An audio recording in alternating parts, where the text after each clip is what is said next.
Okay. Bismillahirrahmanirrahim. Assalamualaikum warahmatullahi. Let's begin by reciting with Al-Fatiha. Bismillahirrahmanirrahim. Alhamdulillahirabbil alamin. Arrahmanirrahim. Maliki yawmiddin. Iyyaka na'budu wa iyyaka nasta'in. Ihdinas siratal mustaqim. Siratal ladzina an'amta 'alaihim ghairil maghdubi 'alaihim waladdallin. Alright.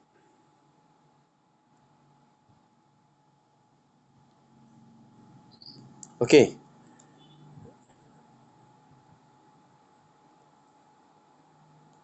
So nampak skrin? Okay, saya try.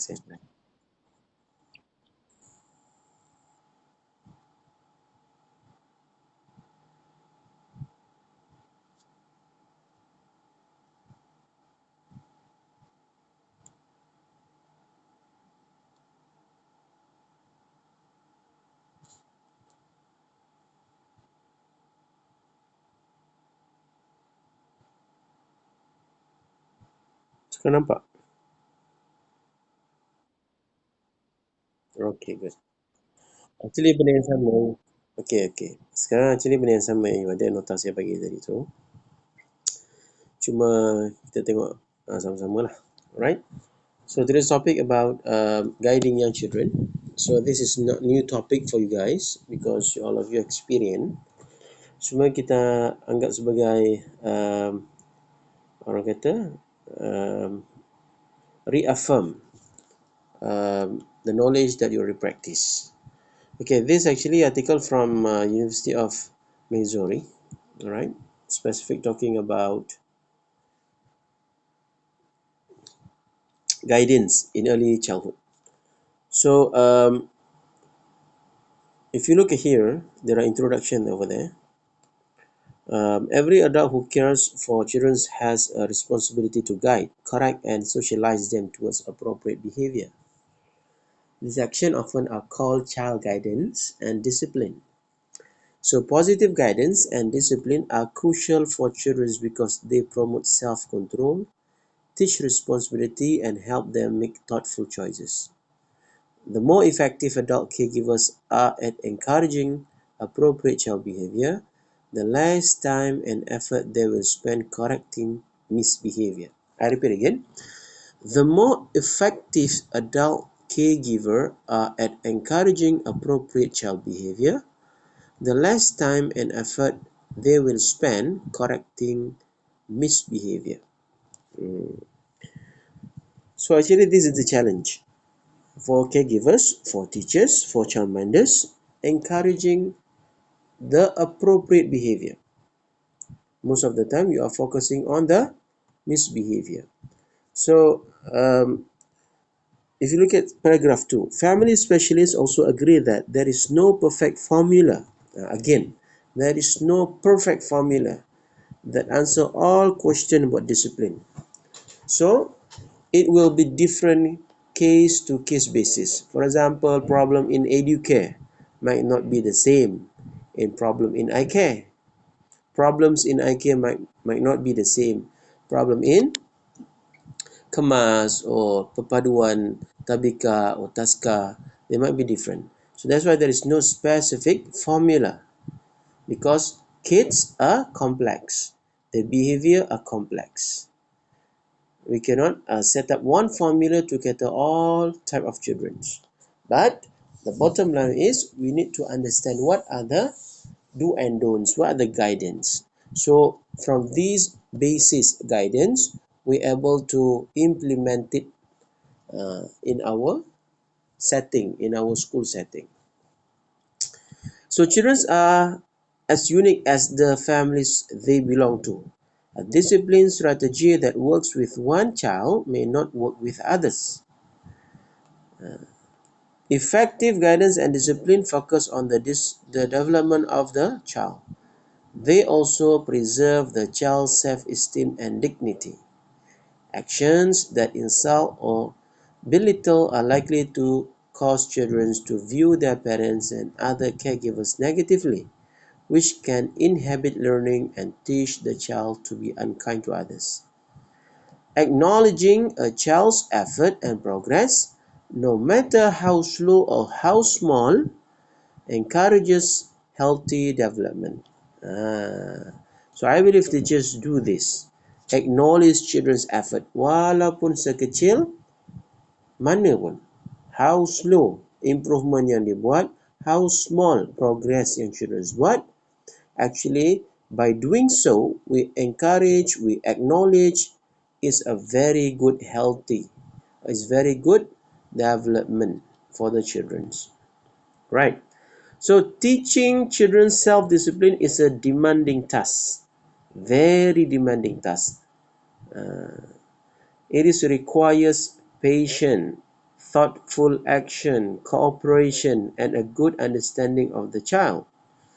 It also requires knowledge of one's own strength and struggle with disciplinary issues. Unfortunately, the only preparation for most parents is their own experience of being parented. Such past experience may not always be helpful in raising children. That's why parents need teachers, because teachers have experience. Parents, kalau hanya menggunakan their past experience, been parented by their parents, they're using their own experience, may not be enough, may not be helpful in raising children. So they need extra. So who's have that extra information? Teachers, caregiver. All right. So here there are few points about proactive strategies. Okay, child misbehavior is important to prevent completely. Children's usually curious and endlessly creative. Very creative. You cannot find where to end the creativity. Are likely to do things parents and other caregiver will not expect. However, there are many positive steps adult can take to minimize the misbehavior. Of course, you cannot stop the children. Today, they listen. They say, okay, teacher, I'm sorry, but the next day they will do it again. So you cannot expect they will follow exactly after you discipline them. So we cannot stop, but we can minimize the misbehavior activities. You couldn't expect today 100% they will behave accordingly. After you scold them, after you punish them, after you discipline them, you couldn't expect starting from that moment they will listen to you 100%. Definitely impossible. You can do is to minimize the bad behavior, the misbehavior. So what are those things you can do? What are the strategies? The first one, you need to set a clear, consistent rules. Set clear, consistent rules. Number two, make certain the environment is safe and worry-free. Make sure you are certain about the environment. And then number three, show interest in the child activities. Show interest if you are in fresh condition. Some of you are exhausted. You're unable to express your interest in child activities. So children couldn't taste your excitement. You might trying to show that you are excited of the activities, but it shows in your expression, in your physical activities. So the point here is show interest in child's activities. So they feel you are anticipate, you are belonging, you are there, you are present in the activities. Next, provide appropriate and engaging playthings. What does it mean, provide appropriate and engaging playthings? So the materials, for example. So you are providing appropriate materials. You are provide toys which is appropriate, for example. And then next, encourage self-control by providing meaningful choices. Focus on desired behavior rather than the one to be avoided. Ini yang saya sebut tadi tu. Focus on the desired behavior. What type of behavior that you want them to show?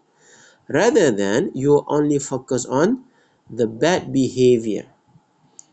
So, what is the significance? Siapa yang boleh bagi tahu saya apa consequences, apa beza dia? Focus kepada desired behavior rather than you are focused on the bad behavior or behavior that to be avoided. So actually this is kind of conditioning ataupun kita panggil dalam bahasa Melayu pelaziman. The more you talk about avoided behavior, or the more you focus on the bad behavior, the more children will receive that information. At the end, they will do the avoided behavior which is you don't want. So you need to focus on desired behavior.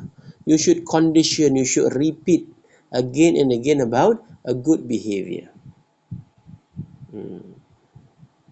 Ini kita panggil conditioning ataupun pelaziman. The more you focus on a desired behavior, the more they will remember about the good behavior rather than you're focusing on their misbehavior or bad behavior that need to be avoided. Next, build children's self-image as trustworthy, responsible, and cooperative. Expect the best from the child. Give clear direction at one time. Do not give many direction. One time, one direction. Especially the younger child, 3 years old, toddler stage. Okay, lagilah. The more you need to give simple and short instruction because they're unable to understand longer instruction or more complex instruction. And then say yes whenever possible and appropriate. Yes is positive words rather than you always say no. No. Ali, no. Mariam, no. Ahmad, no. So try as much as possible to say yes when it is appropriate, when it is possible. Yes, Ahmad. Yes. So actually it's encouragement. It's a positive. And then next, notice and pay attention to children when they do things right. Some of teachers, we don't pay attention when they actually showing to you they do things right. You not recognize that.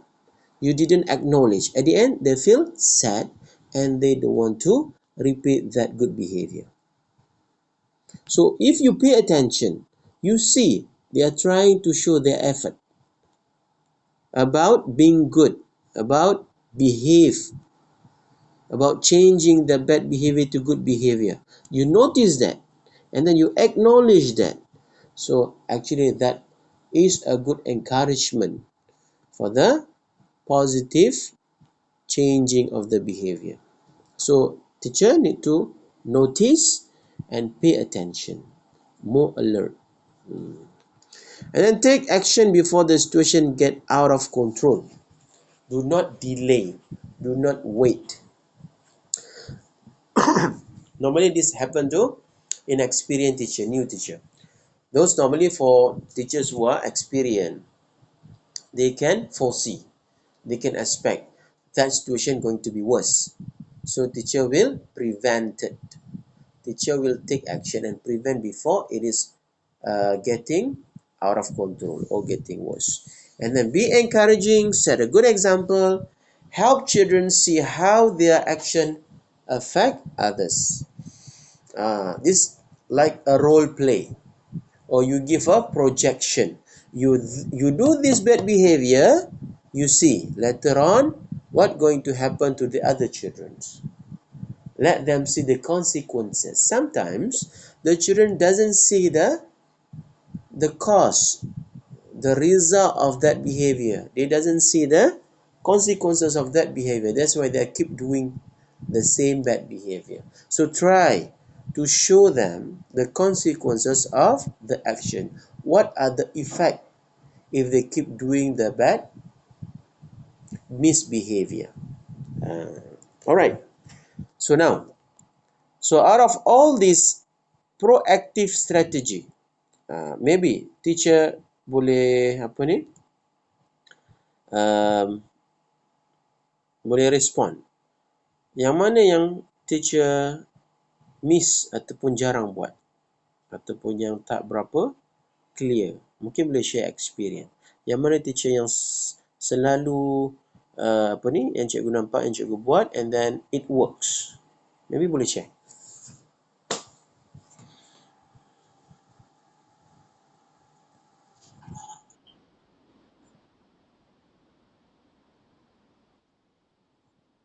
Okay. Saya buka balik. Alright, focus on desired behavior means kita fokus kepada behavior yang kita nak dibuat. Normally, children yang buat problem, yang misbehavior, contoh, kita ambil satu contoh. Children selalu shouting dalam kelas. Dan is disturbing the class. Alright? So, kita selalu kata, jangan bising, jangan bising. Kalau bising, so we are focusing more kepada bising. So, what the best is, kita fokus on apa yang kita nak. Dia tak bising, tak menjerit. Okay. So, means kita kena selalu condition, repeat, sebut. Okay. Kalau bercakap, cakap dengan lemah lembut. Cakap dengan baik. Kalau cakap macam mana?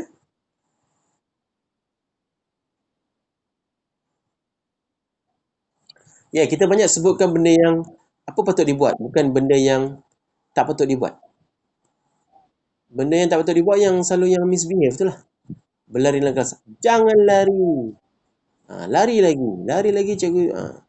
So itu yang avoided behavior yang memang dibuat dan kita tak nak, yang kita cuba elakkan.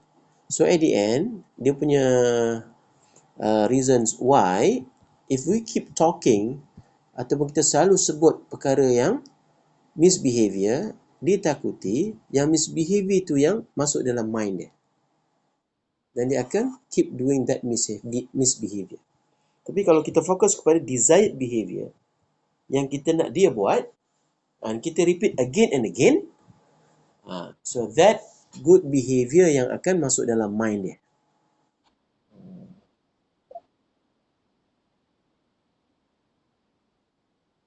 Jalan elok-elok. Bagus. Jalan dia straight. Macam tu.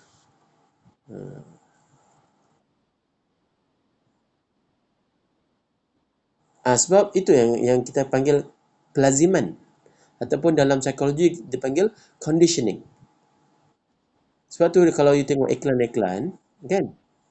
You tak minat pun. Contoh satu iklan McD ke apa kan? You dah tak minat nak pakai McD. Tapi kenapa dia sentiasa keluar kat TV? Keluar. Lepas berita keluar. Lepas drama keluar lagi. So, actually what McD trying to do is condition your mind. Bila rasa lapar perut bunyi, makan McD. Kan? So dia cuba relate kan? And then at one time, bila tiba-tiba lapar, dia akan pop up dalam mind you. McD lah. Sama juga macam bila kita sebut something dengan children. Kalau kita sebut negatif, kalau degil, cubit. So dia faham degil. Ataupun menjerit, lari. So yang positif punya input, dia tak masuk dalam mind dia. So, kita kena fokus kepada desired behavior. Focusing on what type of behavior that you want them to apply. You want them to show. Okay, clear? Alright. Lagi? Yang lain ada tak teacher nak share? Yang mana yang selalu buat? Ataupun yang mana tak selalu buat?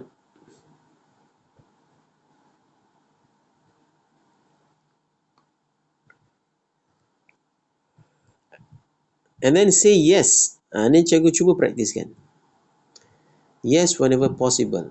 Bagus. All these positive words. Yes, good. Yes, excellent. Yes. Rather than you are saying no, no, no. Okay, siapa nak masuk ni? Hmm.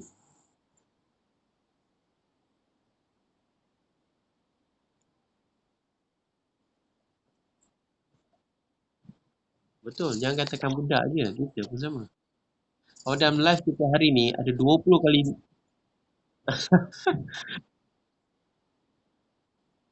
Yes, yes, yes. Even there are some approaches, contohnya dalam Montessori punya approach, dilarang teacher menggunakan perkataan no.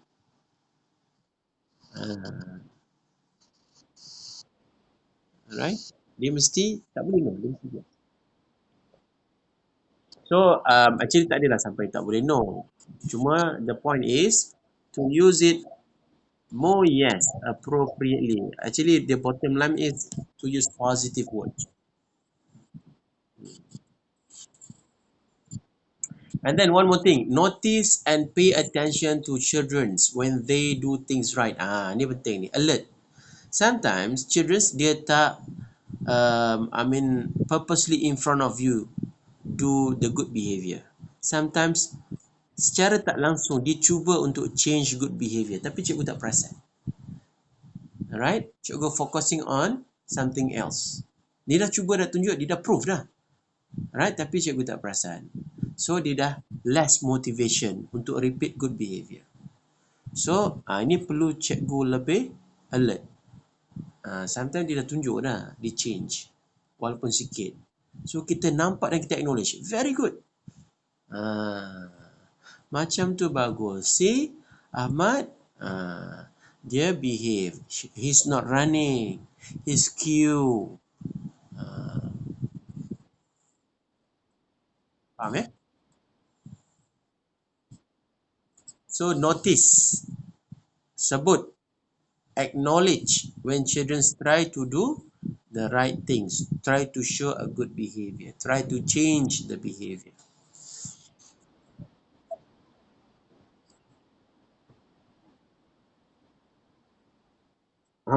Tepuk tangan ramai-ramai terus. Bagi standing aviation. Yang terkejut kan, kenapa ni? Actually, they want attention. When they're trying to do, show a good behavior, okay, teacher tak nampak, so dia kecil hati lah sebenarnya. Tapi dia tak reti nak beritahu yang dia kecil hati. Alright? So dia cuba untuk dapatkan perhatian from teachers dengan misbehave. Dia tak behave lah supaya teacher bagi attention kat dia. Dia rasa seronok bila teacher sebut nama dia. So macam mana nak suruh teacher sebut? Adalah dengan tak behave. Okay. Alright. So ada lagi teacher nak share regarding this? Tak ada. Okay, kita pergi ke possible reason children misbehave. Ni kita akan discuss further yang tadi itulah. Apakah reason actually children tak behave ni? Right? So if parents understand why their children misbehave, they can be more successful at reducing behavioral problems. The reason for misbehavior may help parents develop a better understanding of their child. So apa dia? Apa sebab children start behave? Number one, testing whether caregiver will enforce rules or not. Dia saja nak test teacher. Ni biasa kanak-kanak yang bijak ni. Dia nak test teacher punya level kesabaran. Dia nak test teacher ni betul ke. Teacher panggil polis nanti, dia nak tengok teacher panggil polis ke tak. Cakap je teacher ni. So they are testing the teacher. Alright. Number two, the reason why they misbehave, their expectation differ between school and home. So they think that the behavior at home and at school will be implemented same. So the expectation actually wrong. So at school is different. At home is different. And number 3, inadequate understanding of the rules or being held to expectation beyond their developmental levels. Dia unable to understand. Dia tak faham rules tu. Right? So this need to be repeat again and again. Number 3, asserting themselves and their independence. Number 4, feeling ill. Sini normal lah. Some children, they misbehave because of they are not feeling well, or they are bored, or they are hungry, or they are sleepy. And then there is another reason, lack of accurate information or prior experience. Dia tak clear, dia tak faham. Tengah teacher bagi announcement or reminder, dia tak fokus, dia fokus benda lain. So dia tak dapat information yang accurate. Or maybe dia tak faham because of dia tak experience. So they need reminded again and again, or clear instruction, kena elaborate lagi. And then another possible misbehavior is previously rewarded with attention for their misbehavior. Ni yang saya sebut tadi tu lah. Some children, bila dia misbehavior sebelum ni, teacher fokus kat dia, dia seronok. So bila lagi dia tak behave, lagi teacher bagi attention, sebut nama dia, cerita tentang dia, sembang pasal dia, seronok. Sebab maybe dekat rumah dia kurang diberi perhatian. So with doing something bad, they feel happy because they got attention from the teachers. So in order to get attention from the teachers again, so they do the bad behavior or misbehavior again. So there might be a reason why they misbehave. So if that is the case, apa kita perlu buat? Kita dah belajar dah strategi. If that kind of children, what should we do? Apa strategi kita boleh buat? Siapa boleh ingat? Egg. Dia start from I. I-G. Siapa boleh teka? Ignore. Some children, dia memang sengaja misbehave sebab dia nak attention. So for the attention seeker, if they do bad behavior, you ignore. Dia lagi buat purpose dia tengok teacher respond tak, alright. And then copying the action of their parents. Ni sometimes kita boleh nampak lah. So they do that because they learn from their parents.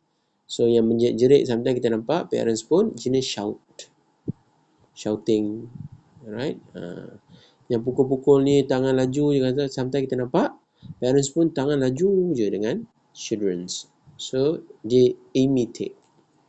So this is among possible kemungkinan sebab-sebab children misbehave.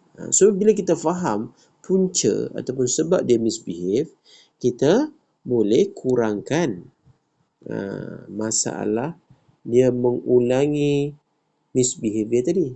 Tapi kalau kita tak faham sebab apa dia keep doing it, kenapa anak ni, kenapa budak ni buat. So bila kita tak faham, kita treat wrongly, so kita tak dapat kurangkan misbehavior. For example, you keep marah, you keep menjerit sebut nama dia, which is itu yang dia cuba buat.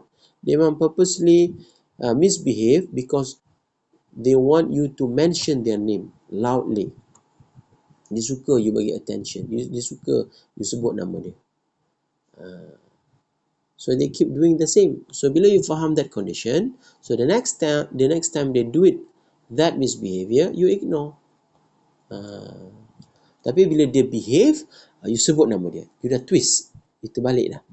Bila dia behave sikit je, you sebut nama dia. Bila dia tak behave, you ignore, tak tahu je, tak layan. So dia belajar. Daripada tak behave, dia start untuk behave. Sebab bila behave, cikgu fokus kat dia. Cikgu pergi perhatian pada dia. Alright? Boleh? Okay, next. Positive disciplinary techniques. Ni kita nak baca. Disiplin. So, kita tak simply disiplin macam cikgu disiplin. That's why they put it the words positive. Sebab normally, discipline, we associate with something negative. Bila disiplin, kita rasa pain, rasa stress. So, that's why we trying as far as possible to instill positive disciplinary techniques. True, misbehavior occurs when a child chooses to behave inappropriately. Before you take action, consider this point about discipline. Okay. Sebelum you ambil apa-apa tindakan, cuba jawab soalan ni satu persatu. Baru you boleh impose disciplinary action. Kalau you tak boleh jawab soalan-soalan ni, jangan kenakan apa-apa tindakan pada children. Kenapa? Kita cuba tengok. Question number 1. Is the child really doing something wrong? Is it? They're really doing something wrong? Is there a real problem? Or are you just tired? Or are you teacher just out of patience? You just cannot control your emotion today. If there is no real problem, release your stress away from the child. Sometimes you are tired, sometimes you have problems, something else in your head, in your mind, which is you carry that stress. Sometimes you terbawa-bawa kepada children. If there is no real problem, dia tak ada masalah besar pun, tapi you tak boleh control, out of control that time, you give punishment, you impose discipline. So if you think children don't really have problems, then something need to be done to yourself. Release, talk to someone, talk to other teachers. Buatlah benda lain. Jangan transfer kepada children. But if there is a real problem, okay, go to the next question. Think for a moment about whether your child is actually capable of doing what you expect. Think, mampu tak children ni, anak-anak murid you ni, capable tak untuk do to your expectation? If you are not being realistic, re-evaluate your expectation. Sometimes you nak kata, okay, cikgu nak dalam sejam ni sesiapa yang bunyi, cikgu hukum dia. Sejam tu. Realistik ke tak realistik? Bunyi. Macam mana tak nak bagi bunyi? So means, you kena evaluate your punishment or your discipline, is it realistic or not? If not realistic, so you have to re-evaluate. Children, you cannot simply give something which is in your mind, according to your emotions. It should be realistic. Baru dia boleh reason. Baru dia boleh logic, fikir, and that will develop their cognitive, reasoning, their problem-solving abilities.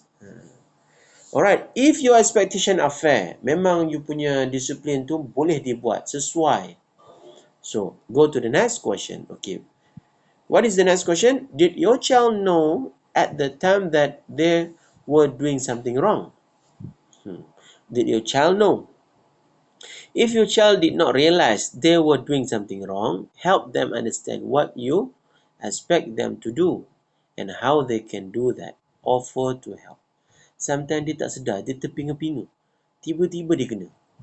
Dia buat salah, yes, correct. They did something wrong. But they don't realize when actually the time I did something wrong. Memang dia secara jujur, dia tak tahu bila dia buat salah. So, kalau dia tak sedar bila dia buat, then you have to help them. You realize, bagi tahu, this is wrong. Sometimes dia tak tahu pun tu salah. Pada dia betul. Alright, there is no something wrong. So means you tak boleh impose disiplin lagi, but you have to guide them. You have to explain. Actually tadi Ali buat tu salah. Apa yang salah teacher? Tak ada mana. You explain lah. Bila cubit, bila pegang kawan tu, so that is wrong. You bagi explain what is the detail yang salah tu. Get them understand first. Lepas tu baru you impose. Kalau buat lagi, nanti kena apa, dah. If your child knew that they were doing was wrong and intentionally disregarded a reasonable expectation, they misbehave. Alright? If the behavior was an accident, like wetting their pants while sleeping, terkencing dalam seluar tengah tidur, bukannya disengaja. Alright? So tak bolehlah impose discipline. It was not a misbehavior. Itu bukan tak behave. If the behavior was not an accident, ask your child to tell you their reason for doing what they did. Kalau bukan accident, memang dia purposely buat, dan tanya. Why? Suruh dia bagi reason kenapa dia buat. If your child is old enough, ask how they might solve the problem or correct the situation. Kalau umur 5 tahun, 6 tahun, dia dah boleh bagi alasan, dia boleh fikir, tanya dia. Okay, macam mana nak solve? Alright? Rasanya macam mana? Supaya orang tak marah, supaya teacher tak marah, apa yang patut dia buat? Suruh dia fikir. Children develop by thinking through a situation and developing possible solution. So actually, ni guideline ni. Ni kita panggil positive disciplinary techniques. We are not simply impose action. Number one, okay, kita repeat again. Alright, bila kita nak do something, nak consider bagi hukuman ataupun disiplin kepada inappropriate behavior, tanya dulu. Alright, children ni betul-betul buat salah ataupun tak ada. Right, patut di-impose disiplin tak? Adakah benda rutin ataupun memang dia buat salah?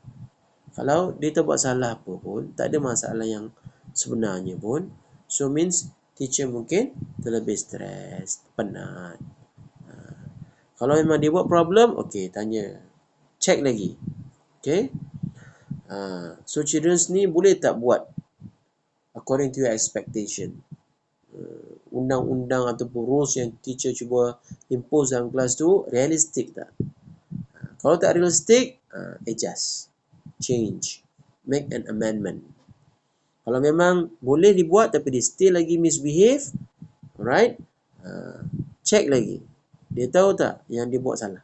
Dia sedar tak? Dia sedar tak bila dia buat salah tu?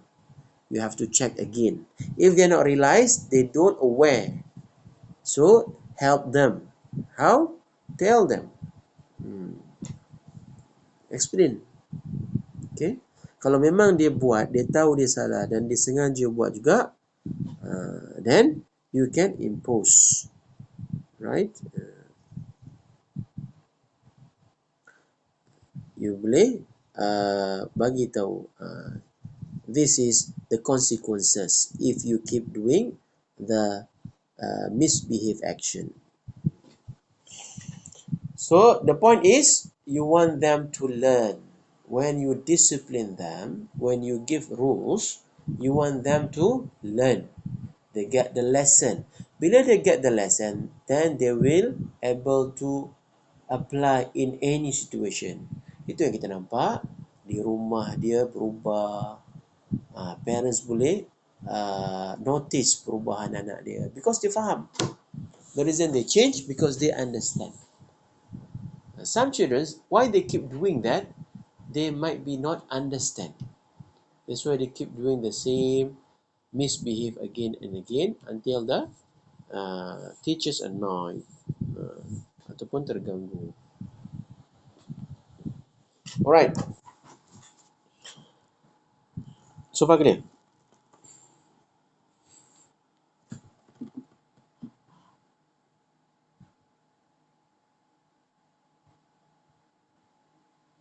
Okay?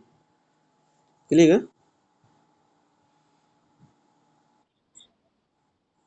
Ha? Okay. Saya ingat semua dah di alam mimpi ni. Okay. Alright, next. Faham. Teacher. Penat, ya? Alright. No problem. Okay, next. We go to this principle. Ni one of the topic dalam kita punya subtopic tadi. What are the principle of guidance? Apakah prinsip-prinsip when we want to guide young children? Right? Number one, okay, mesti ada mutual respect. The key to improve relationship between parents and children are not the same. Adults are more knowledgeable and experienced. However, children are equal to parents in terms of worth and dignity. Parents and children are entitled to the respect of each other and self-determination within the limits of the situation. In a relationship characterized by mutual respect, no one takes advantage of the other. Neither parents nor the children are tyrants or slaves. Mutual respect. Sometimes kita nampak anak kita rajin. Kita tak sedar yang kita use dia punya rajin tu. Kita suruh dia buat something yang tak sepatutnya. Level dia buat. Dia pun ada, kita terlupa yang kanak-kanak, dia pun cepat letih compare to parents. They get bored. So we need to have a mutual respect. Jangan sampai kita forget about that. So they respect us as a parents. At the same time, we also understand that they are children. Sometimes kita nak punish pun accordingly. We cannot simply punish according to our feelings, reaction of the behavior. And then number two, how to get children? The best is encouragement. Encouragement, bagi galakan, bagi semangat. Encouragement implies faith in children as they are, not as parents would like them to be. Right? Apa yang sepatutnya bukan apa yang parents nak dia jadi. Apa yang sepatutnya dibuat as a kids, as a children. Kalau ikut parents, macam-macam parents nak. Sometimes beyond the capability of the children. We suppose expect the children's capability of doing so. And then children misbehave only when they are discouraged and believe they cannot succeed by useful means. Normally children misbehave because they feel discouraged or they believe they cannot succeed. That's why they misbehave. So we need to give encouragement. Boleh, ni pandai, right? You can do this. See, your friend also can do this. You are much more better than that. Bagi semangat lah. So, dekat sini, children need encouragement just as a plant need water. Seperti mana tumbuh-tumbuhan perlukan air, begitulah juga children perlukan semangat. Kita siram air, kita tak expect esok terus kembang, terus besar, terus berbuah. Kita siram belum tentu pokok tu membesar, tapi kita keep siram. Kenapa?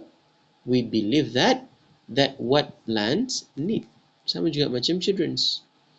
Kita expect dia terus berubah esok, minggu depan. Tapi kita give encouragement. Tetap bagi semangat. Means we give encouragement without condition. Macam drama kan? Mencintai tanpa syarat. Macam itulah. You bagi semangat tanpa syarat. Give encouragement without expecting any result. Tu power tu. Bagi encouragement. Tak putus asa. Alright? Tanpa mengharapkan balasan. And then next, be responsible for your own behavior and feelings. Parents must accept responsibility for improving their situation other than making futile attempt to make children behave. Instead of ruling children, parents can create an atmosphere in which guiding and helping children is possible. Kena alert dengan perasaan. Be responsible with your own behavior and feelings.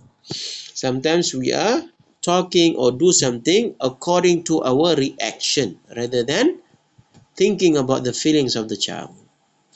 And then natural consequences. Next, what is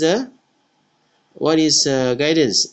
Natural consequences allow children to learn from the physical reality or situation rather than parental authority. Kita kena lihat kemampuan children rather than use our authority. Ini perlukan kesabaran, yang bukan senang. Sometimes kita suruh dia diam tanpa reason. Dia pun tak faham kenapa. Kita pun menjerit. Teacher kata diam. Teacher pening lah, teacher stress lah with all of you. Dia pun terpinga-pinga. Kenapalah dia jadi punca teacher stress? Boleh. Tapi you tak boleh express accordingly. Stress yang tak tentu pasal. So you have to allow children to learn from their physical reality according to their situation, according to their age, rather than your authority as a parents, as a teachers. Next, logical consequences.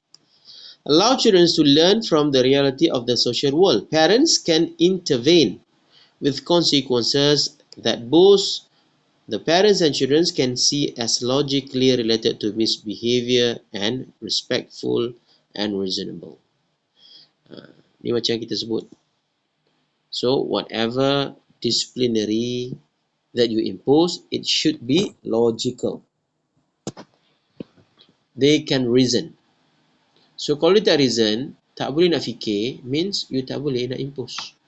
Tak sesuai. Dan dia takkan belajar. Apa yang dia dapat? Stress.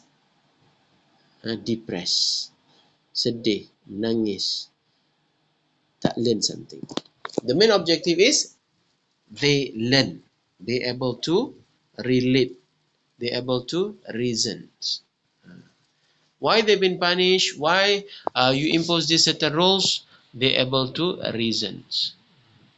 Next, punishment. Punishment actually is outdated. Why it is outdated? Children consider punishment as license to punish others or to retaliate against their parents. Encouragement and natural and logical consequences can be more effective method of child discipline. So punishment should be the last solution. What should be the routine? Encouragement. What should be the daily basis? Logical consequences. Punishment jangan jadikan rutin. Alright? Boleh punish, bukan tak boleh punish.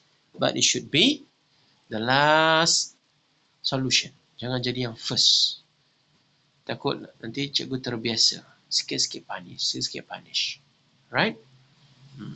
So at the end, children will learn. In order to solve something, punish.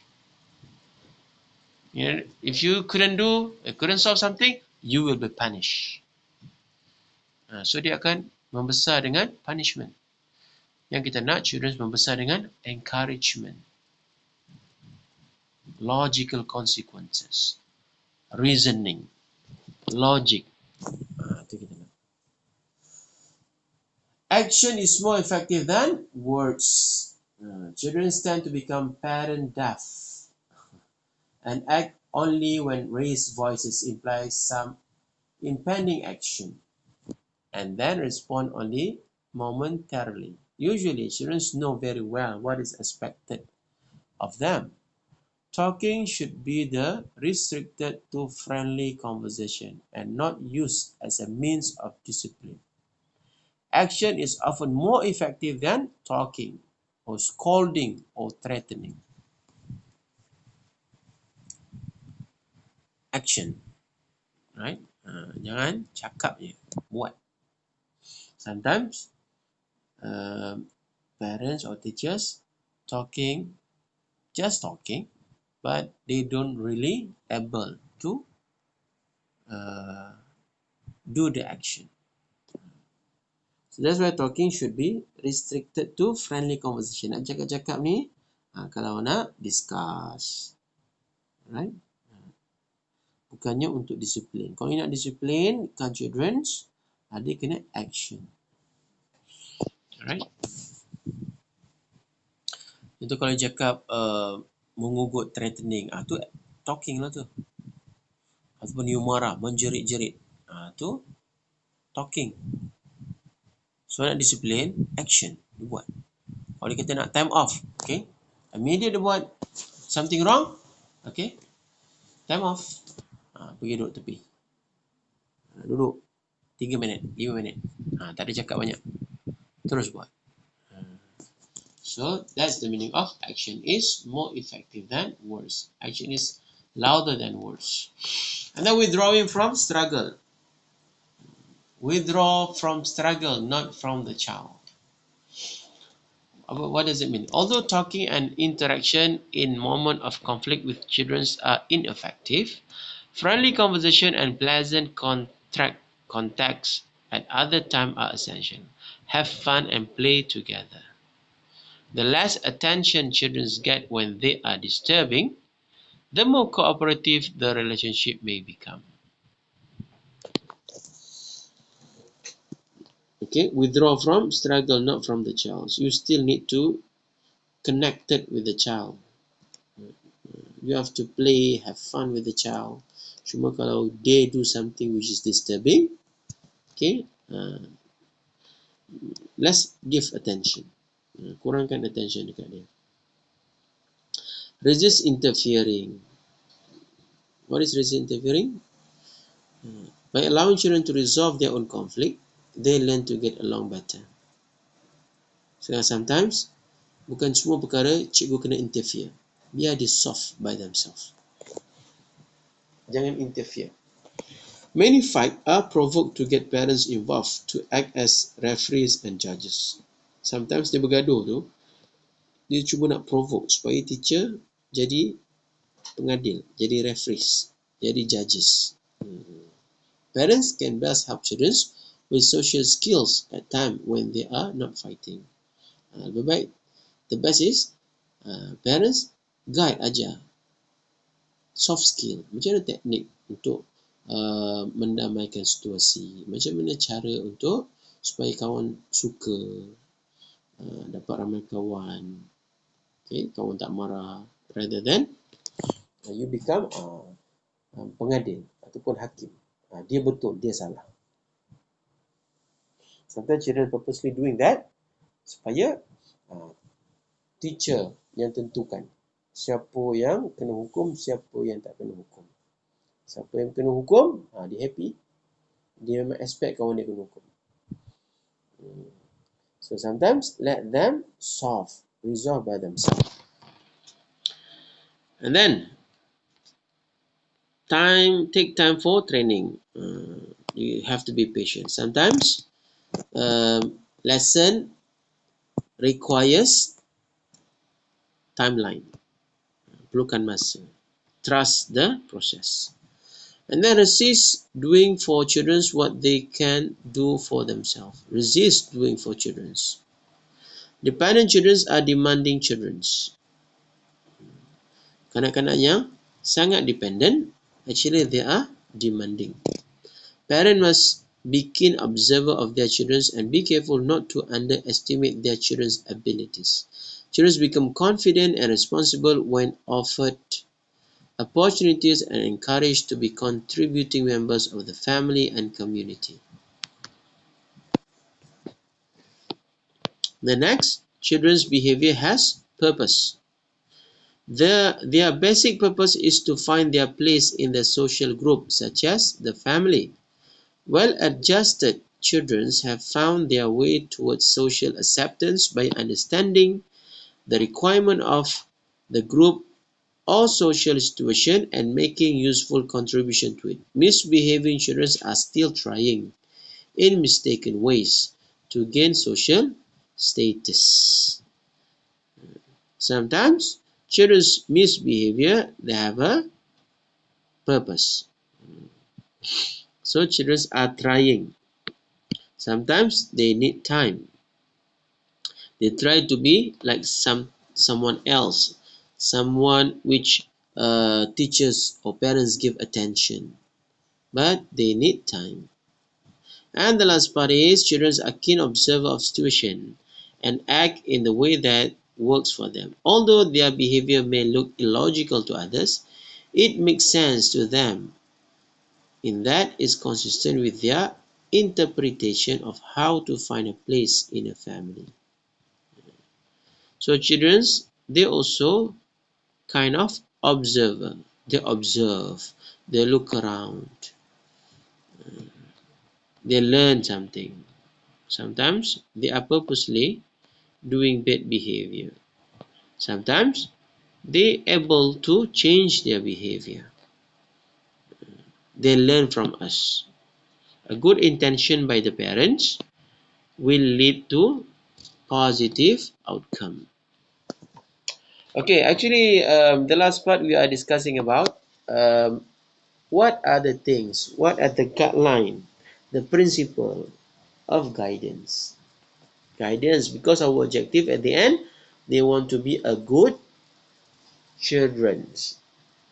Children's will which make parents and teachers happy. Not children's who are always make trouble and always make teachers annoyed and angry. That is the objective of guiding a children's. We need to encourage them. Okay.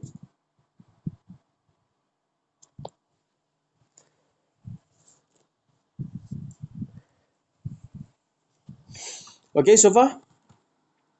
Any question?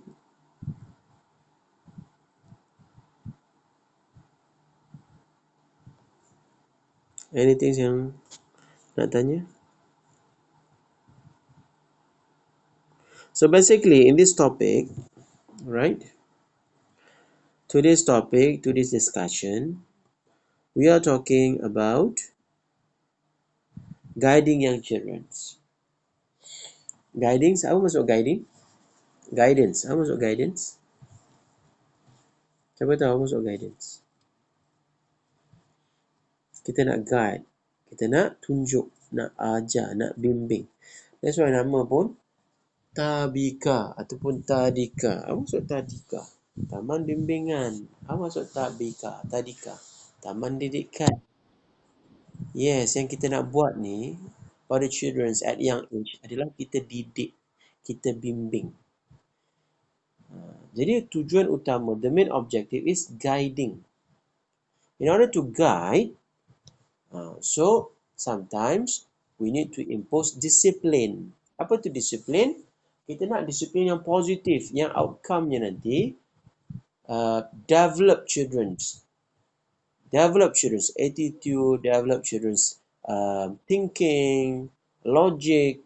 Kita nak positive discipline, not negative. Because negative discipline will give a bad implication. They will become emosi dia akan terganggu. Sometimes children become scared. Kita melahirkan kanak-kanak yang penakut. Terlalu disiplin, sometimes kita melahirkan kanak-kanak yang pendendam. Terlalu garang, kita melahirkan kanak-kanak yang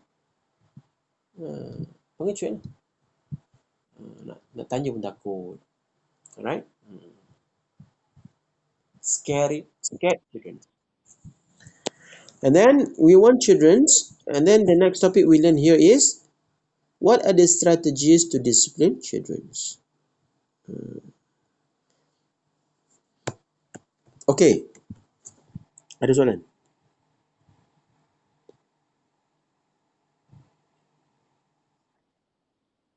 Tak ada ya? Fiza tak ada soalan. Clear? Clear. Right. Kalau clear, kita pun dah sejam sembang ni. We discuss. Right? So actually, again, as I told you, this is not a new topic. And then this topic is not that heavy. Because you apply this topic, this lesson in practical while you are working or teaching. So basically, this is the last chapter, and we already covered the first three subtopic. And then inshallah next class we're going to cover another 3 subtopic. Last lah tu. And then after that, kita boleh buat revision. And then discussion about topik-topik yang perlu di highlight or about task or assignment ataupun activities yang mana tak settle down lagi. Okay. Alright, last part. Last part. Kalau you, sekejap saya tunjuk.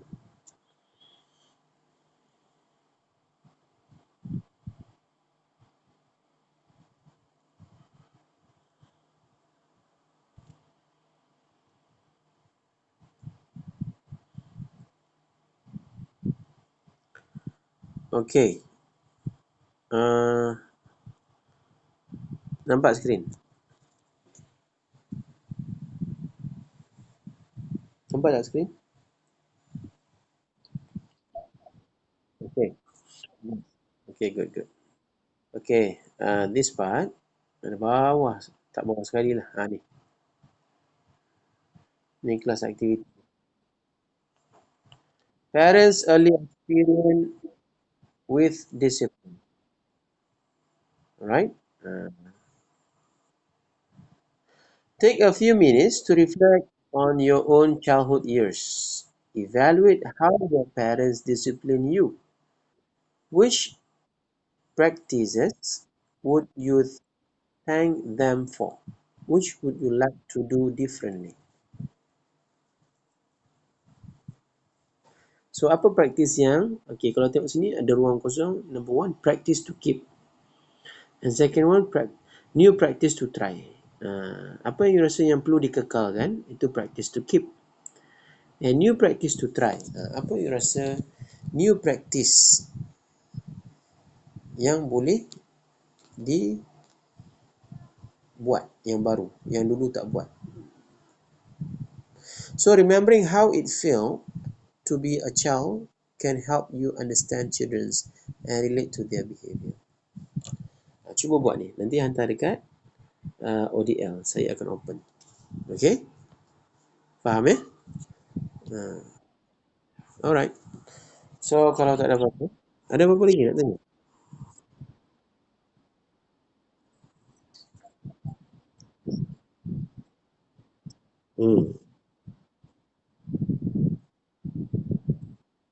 Boleh. Kan saya buat, saya allow je late submission.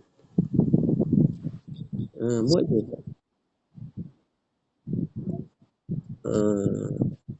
Yes. So, okay. Actually, reason kenapa saya allow late, actually sometimes ada some you tak sempat. So, bila you buat activities, actually membantu you untuk faham tentang topik. Sometimes you tak attend kelas tu. So, dengan buat activity, actually dia related activity tu dengan kelas activities tu. Alright?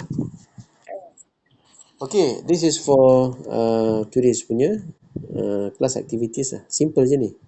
Dia macam you mengimbau. Tentang macam mana you rasa you dibimbing, alright? You dididik semasa you kecil-kecil dulu oleh parents you. Okay, macam mana parents you mendisiplinkan you. Alright?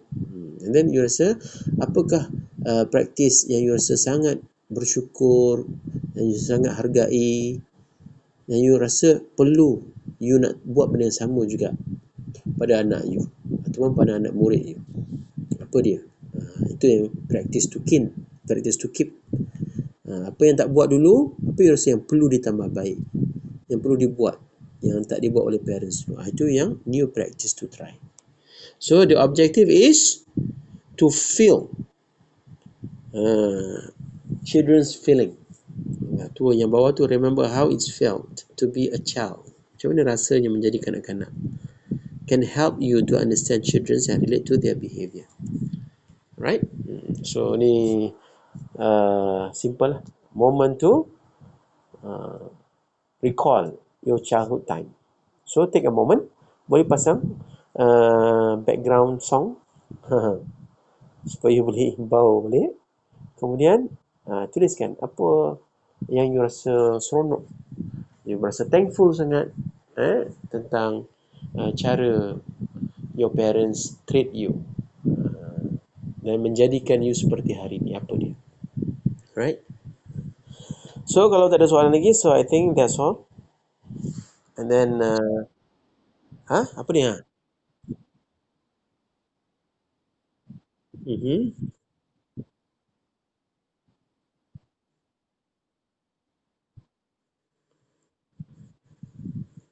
Yang exercise observation and study work, okay. Aha. So apa yang kalau you baca observation report tu, apa dia punya rubrik, dia punya guideline tu? Lebih kurang lebih ke kurang?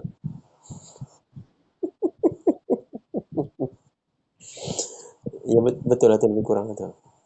So dia tak jadi susah lah sebab you dah buat kan. Okay, lagi soalan.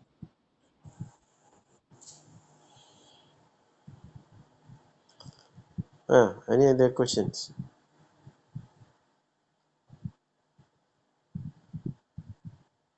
Ada? Kalau tak ada, saya boleh end. Ni you boleh continue buat task tu. Ada? Saya round table.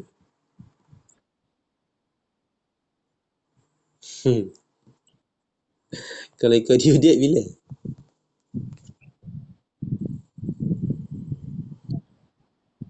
Tak, kalau tak ada due date tahun depan.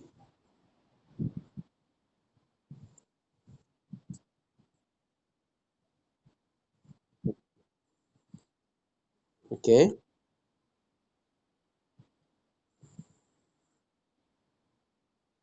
Bila final exam?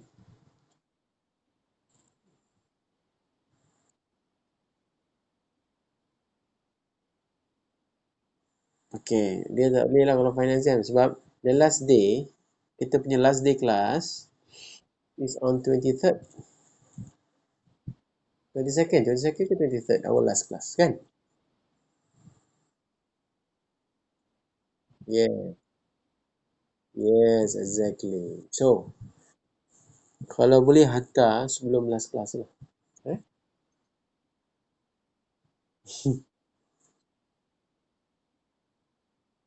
Boleh? Ini special lah untuk kelas ni. Kelas lain saya dah lepas dah didik ni. Hmm. Eh? Sebab saya pun perlukan time juga untuk collect semua markah tu dan tanda. So, boleh bila kita boleh setuju? To be exact.